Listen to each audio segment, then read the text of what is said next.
Xali gözelleri, gözeller gözeller. Ne de güzel o gözleri süzerler süzerler. Hele bir de gönül verip naz edip giderler. Oy naz edip giderler, oy naz edip giderler. Bana gösteriş yapma, sözüne yalan katma. Gönül vermiş inanmam, deme bana yalandan. Hinkal yaptım yiyen gelsin, kıymetimi bilen gelsin. Beni eğer seversen yolla elçi gelsin. Hamur açmak zor iştir, önce peştemal bağla. O incecik beline, okla diyal eline. Bakma sağa soluna, kına yakmışsın o incecik eline, o incecik eline. Sen süküttür otur yere, al vilkay eline. İnkal düşer ya üstüne, tökülür tökülür. Hele bir de mantı var, içi sevda doludur. Sarımsaklı yoğurdu, gezdir mantı üstüne.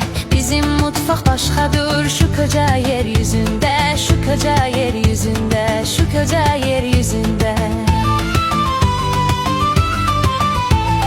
Gelin oldun süzüldün, inci gibi düzüldün. Başına katkale çek bağlayınca büzüldün.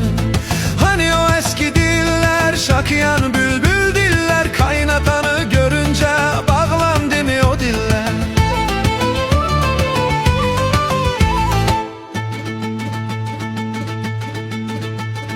Katkale çay başımda, asalet var yaşımda. Sizin gibi boş gezmem, aklım fikrim işimde. Dilimi bağlı sanmayın, hemen öyle kanmayın. Bizde edep susmaktır, cahil cahil bakmayın.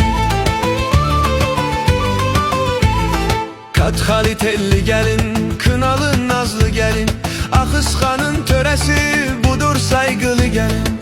Karnımız zil çalıyor, gözümüz yolda kalıyor. Marifetliyim dersen sofraya ne geliyor?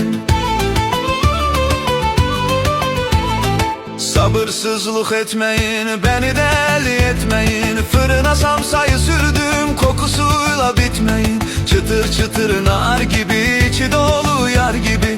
Bir ısırık alanın kalbi erir yağ gibi. Tamam samsa hoş olur, mide dolu hoş olur. Haçapur nerede, yanında yoldaş olur. Peynir sürmeli hey, sıcağı tutmalı hey. Tereyağı üstünde eriyip gitmeli hey.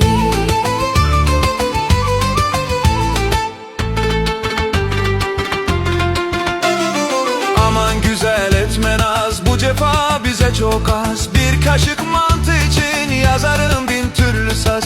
Sarımsağı bol olsun, kaşıklarda dolsun. O minicik mantıya bu canım kurban olsun hey. Büktüm ince parmakla, yiyemezsin doymakla. Akıskanın mantısı yenmez çatal bıçakla. Kaşığı daldır hele, lezzete saldır hele. Beğenmezsen bu aşı, görürsün beş kardeşi. Sofralar kurulsun ey, davullar vurulsun ey. Mantı samsa haçapur, dertler unutulsun hey.